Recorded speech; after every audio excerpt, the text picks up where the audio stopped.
Africa വനങ്ങളാൽ ചുറ്റപ്പെട്ട അതിമനോഹരമായ ഗ്രാമത്തിൽ ലൂക്ക, സിയ എന്നീ 2 കുട്ടികളുണ്ടായിരുന്നു.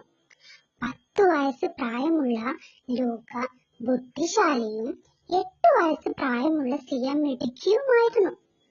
ഒരു ദിവസം അവർ വീടിന്റെ പിൻവശത്തുള്ള മുറ്റത്ത് കളിച്ചുകൊണ്ടിരിക്കുമ്പോൾ മണ്ണിൽ തിളങ്ങുന്ന ഒരു വസ്തു അവർ കാണാനിടയായി. ലൂക്കയും സിയും അത് എന്താണെന്ന് അറിയാൻ ജിജ്ഞാസ തോന്നി.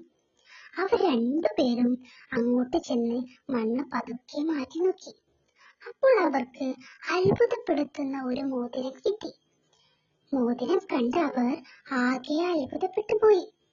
പല നിറത്തിലുള്ള രത്നക്കല്ലുകൾ കൊണ്ടുണ്ടാക്കിയതായിരുന്നു ആ മോതിരം. സൂര്യപ്രകാശം ആ മോതിരത്തിൽ പതിച്ചപ്പോൾ അതിമനോഹരമായി ആ മോതിരം തിളങ്ങാൻ തുടങ്ങി. ഇത് കണ്ടതോടെ ലൂക്കയും സിയും പരസ്പരം നോക്കി. അവരിൽ ആവേശവും അതുപോലെ ഭീതിയും ഒരുപോലെ വന്നു. അവർ മോതിരത്തിലെ കല്ലിൽ പതുക്കെ തൊട്ട നിമിഷം മനോഹരമായ മോതിരത്തിൽ നിന്ന് ഒരു പൊട്ടിത്തെറി പോലെ ധാരാളം തീപ്പൊരികൾ അവരുടെ ചുറ്റും ചിതറി നിന്നു. ആ നിമിഷത്തിൽ അവർ ഒരു മാന്ത്രിക ലോകത്ത് എത്തിപ്പെട്ടതായി തോന്നി. ആ ലോകത്ത് അവരെ അത്ഭുതപ്പെടുത്തുന്നതായിരുന്നു. അവിടെ ധാരാളം സംസാരിക്കുന്ന മൃഗങ്ങളെയും എപ്പോഴും വിരിഞ്ഞുകൊണ്ടിരിക്കുന്ന പൂക്കളെയും തിളങ്ങുന്ന അരുവികളും കണ്ടു. അവർ സ്വർഗത്തിലെത്തിയതുപോലെ അവർക്ക് തോന്നി. ആ മാന്ത്രിക ലോകത്ത് തിളങ്ങുന്ന അരുവിക്കരികിലൂടെ അവർ കൗതുക കാഴ്ചകൾ കണ്ട് നടക്കുമ്പോൾ ഫെൻ എന്നൊരു കുറുക്കനെ കാണാനിടയായി. ഫെൻ ഒരു നല്ല കുറുക്കനായിരുന്നേ. അവന് മറ്റുള്ളവരുമായി കൂട്ടുകൂടാൻ വളരെയധികം ഇഷ്ടമായിരുന്നു. അതിനാൽ തന്നെ ലൂക്കയും സിയയും കണ്ടപ്പോൾ അവരുടെ അടുത്തേക്ക് വരികയും അവരോട് വിശേഷങ്ങൾ ചോദിക്കുകയും ചെയ്തു. ആ അത്ഭുത ലോകത്തെ കുറിച്ച് നല്ല അറിവുള്ളവനായിരുന്നു ഈ ഫെൻ എന്ന കുറുക്കൻ. അതുകൊണ്ട് തന്നെ ലൂക്കയും സിയയും ആ മോതിരം ഫെന്നിന് നേരെ നീട്ടി. എന്നിട്ട് ചോദിച്ചു, ഈ മോതിരത്തെ കുറിച്ച് എന്തെങ്കിലും അറിയുമോ എന്ന്. മോതിരം കണ്ട ഫെൻ പറഞ്ഞു, ഇത് വെറും ഒരു മോതിരമല്ല, ഇതൊരു അത്ഭുത മോതിരമാണ്. ഏത് ആഗ്രഹവും സാധിച്ചു തരാൻ ശക്തിയുള്ള ഒരു മോതിരമാണ്.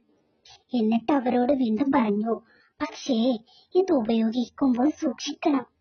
ഓരോ ആഗ്രഹത്തിനും ഒരു പരിണത ഫലമുണ്ടല്ലോ, അതുകൊണ്ട് സൂക്ഷിച്ചു വേണം ഉപയോഗിക്കാൻ. എന്തോ ചിന്തിച്ചു പോയ ലൂക്കാസ് മോതിരത്തെ തടവിക്കൊണ്ട് ഒരു ഐസ്ക്രീം മല കാണണമെന്ന് ആഗ്രഹിക്കുന്നു. പെട്ടെന്ന് ഭൂമി മുഴുവൻ ഐസ്ക്രീം കുന്നുകൾ കൊണ്ട് നിറയുന്നു.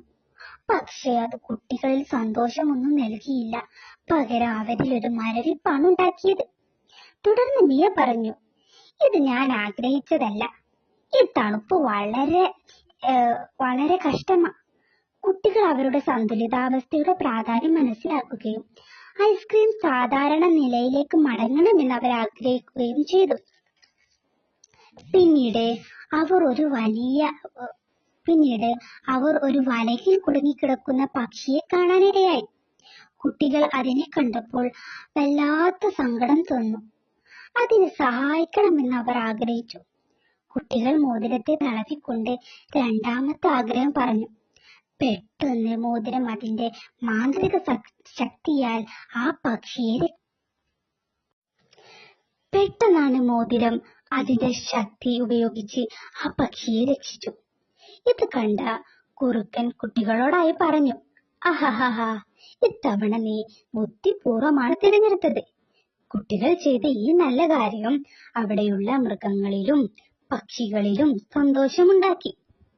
സന്തോഷത്തിൽ കുട്ടികളും പങ്കാളികളായി. അങ്ങനെ അവിടുത്തെ അന്തരീക്ഷം പ്രകാശപൂരിതമായി തിളങ്ങി. പെട്ടെന്നാണ് കുട്ടികൾക്ക് വീട്ടിലേക്ക് മടങ്ങണമെന്ന ചിന്ത വന്നത്. കുട്ടികൾ മോതിരം തിരികെ നിലത്ത് വെച്ചു. പെട്ടെന്ന് പരിചിതമായ വീടിന്റെ പിൻമുറ്റം പ്രത്യക്ഷപ്പെടുന്നു. കുട്ടികൾ അവരുടെ സാധാരണ ജീവിതത്തിലേക്കെത്തി. കുട്ടികൾ പതിവ് പോലെ അവരുടെ കളികളിൽ ഏർപ്പെടാൻ തുടങ്ങി. കുട്ടികൾ നടന്നു പോകുമ്പോൾ കുട്ടികളെ വീണ്ടും ഒരു അത്ഭുത ലോകം കാണിക്കാനായി ആ മോതിരം മൃദുവായി തിളങ്ങി നിന്നു. കൂട്ടുകാരെ, കഥ ഇഷ്ടപ്പെട്ടെങ്കിൽ സബ്സ്ക്രൈബ് ചെയ്യാൻ മറക്കല്ലേ.